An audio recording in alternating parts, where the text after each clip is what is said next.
Chinese government had been building roads there and a lot of other things for almost 40 years.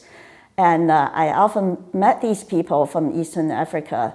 Nobody ever say anything good about those so-called Chinese investment. So to me, and to wrap it up, I just think they're not really helping the underdeveloped countries or developing countries to have better economy or become prosperous. Another very obvious reason, I say very political, because India refused to join this One Belt, One Road initiative. And Bhutan also said no. Bhutan and China had a border. China wants to build a freeway from China across they have two One Belt, One Road. One is across the land, one is sea.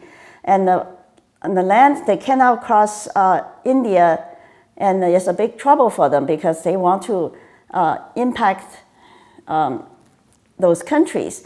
And of course, Pakistan is very happy to partner with China, but India said no, China is very unhappy. So they threatened Bhutan, saying, you let us build a road through your country. And Bhutan is a very small country. They couldn't say no to Chinese government on their own, so they asked India to help, and China threatened them. So that's also is evidence. This so-called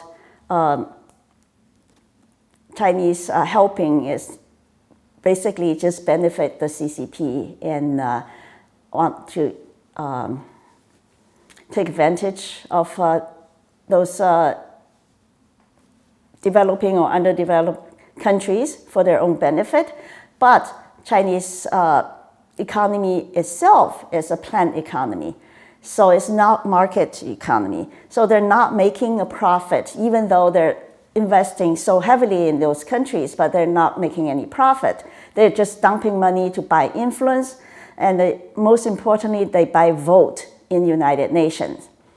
Now they got 60-some countries always voted with them in United Nations. So that's their ultimate goal. But they don't have endless money to use.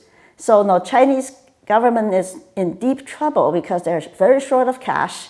Their economy is not growing as much, and they wasted so much money on this One Belt, One Road initiative. They're not bringing return for their investment. So a lot of abandoned projects. If you go to Eastern Africa or Central Asia, you can see half-built roads like Sri Lanka. I saw several, and road to nowhere. And so they just dropped it. And especially during the past 3 years, the pandemic, they pulled a lot of Chinese workers back to China. Now they are re-sending those workers back to these foreign countries. I heard some crazy stories because they pull back the workers from Africa, and then they say, no, we cannot do that. So they send them back, they give them Chinese vaccine. And but all these people still became positive with COVID, with the Chinese vaccine. They're bringing the disease with their project to these countries. So I cannot say anything really good about it. But a few small business people I met, like in Afghanistan, I met this group of Christians. They went to Afghanistan to help the local people. They're not missionaries. They just say, we want to come to Afghanistan to bless the local people.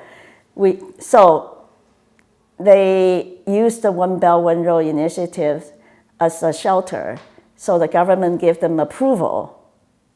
So they could be in Afghanistan and operating business. And that's very small scale, only 5 families.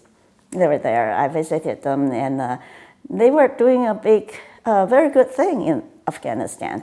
So if it's not government involved, there are some good cases, but in general not.